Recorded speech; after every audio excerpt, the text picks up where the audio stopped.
আসসালামু আলাইকুম ওরহমতুল্লাহি ওবারাকাতুহ। সুপ্রিয় দর্শক শ্রোতা, ইতিমধ্যেই আপনারা জেনে গেছেন যে জগন্নাথ বিশ্ববিদ্যালয়ের যে কেন্দ্রীয় ছাত্র সংসদ নির্বাচন, সেই নির্বাচনে ইসলামী ছাত্র শিবির সমর্থিত প্যানেল ভিপি, জিএস এবং এজিএস পদ সহ ম্যাক্সিমাম পদে জয়লাভ করেছে। ঢাকা বিশ্ববিদ্যালয় থেকে যে জয়ের যাত্রা শুরু হয়েছিল, সেটি জাহাঙ্গীরনগর, চট্টগ্রাম, রাজশাহী হয়ে আবারও জগন্নাথে এসেও সেই সাফল্যটা রয়ে গেল। এখানে লক্ষ লক্ষ স্টুডেন্ট, তারা কিন্তু ভোটার ছিল, ভোট দিয়েছে। আমি বলছি না যে এই নির্বাচনের জয় আসন্ন জাতীয় ইলেকশনে বড় ইম্প্যাক্ট পড়বে, আবার এটাও বলার সুযোগ নেই যে কোনো ধরনের ইম্প্যাক্ট পড়বে না, কারণ এখানে যে লক্ষ লক্ষ স্টুডেন্ট, তাদের একটা ফ্যামিলি রয়েছে, তাদের সোসাইটি রয়েছে, এবং সেই ফ্যামিলি বা সোসাইটিতে তার একটা প্রভাবও রয়েছে। তারা কিন্তু আসন্ন জাতীয় নির্বাচনেও প্রভাবক হিসেবে কাজ করবেন। তবে কি কারণে পুরোপুরি ইম্প্যাক্ট পড়বে না? কারণ এখানে ভোট দিয়েছে শুধু মেধাবী স্টুডেন্ট আর ছাত্ররাই, মেধাবী ছাত্ররাই। আর জাতীয় নির্বাচনে কিন্তু শিক্ষিত, অশিক্ষিত, রিকশাওয়ালা, কুলি, মজুর সবাই ভোট দেবেন।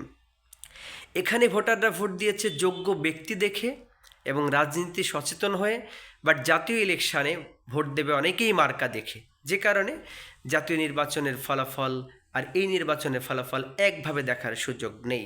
তবে একটি বিষয় ক্লিয়ার করতে চাই, যে এই যে লক্ষ লক্ষ মানুষ বা লক্ষ লক্ষ স্টুডেন্ট তৈরি হয়েছে, যারা দেশপ্রেমে উদ্বুদ্ধ, যারা চাঁদাবাজি, সন্ত্রাসী, ধর্ষণ, লুটতরাজের বিপক্ষে, এই শ্রেণীটা কিন্তু থাকবেই। ওই যে স্বরাষ্ট্রমন্ত্রীকে একজন পুলিশ বলেছিল না, স্যার একটি মারি, একটি যায়, একটি মরে, বাকিগুলো যায় না। ওই যে বাকিগুলো যায় না, ওই বাকিগুলোই কিন্তু বাংলাদেশ। ওরা কিন্তু সারা জীবন ভবিষ্যতেও রাজপথে লড়বে যে কোনো অপশক্তির বিরুদ্ধে, এটি মনে রাখতে হবে।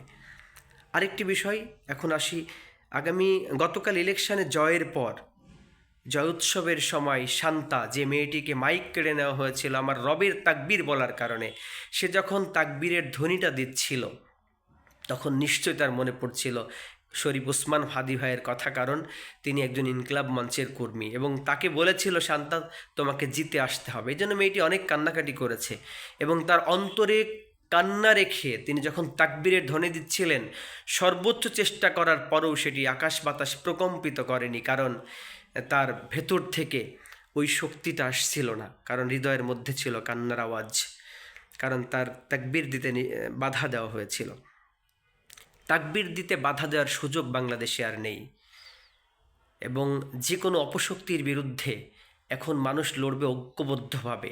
এই শ্রেণীটা লড়বে ঐক্যবদ্ধভাবে, কারণ আল্লাহ সুবহানাহু ওয়া তাআলাও বলেছেন, এবং তারা আল্লাহর আয়াতে কারিমায় উদ্বুদ্ধ হয়ে আসে লড়াইটা করবেন।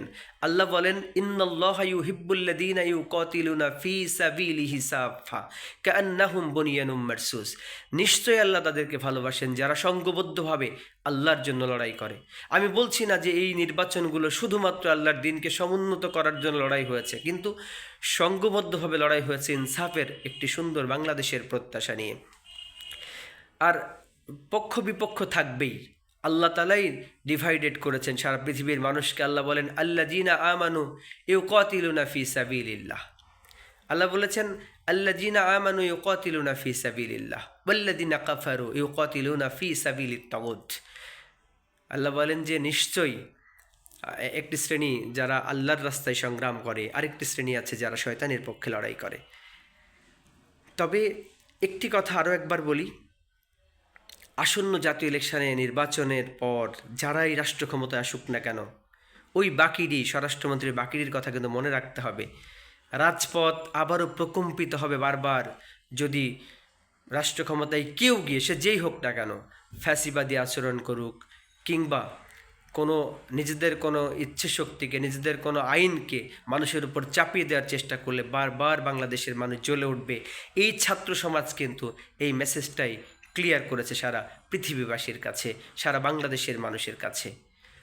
আল্লাহ সুবহানাহু ওয়া তাআলা যারা এই ছাত্র সংসদ নির্বাচনে জয়ী হয়েছেন, প্রত্যেককে তাদের দায়িত্ব শতভাগ সাফল্যের সাথে পালনের তৌফিক দান করুন।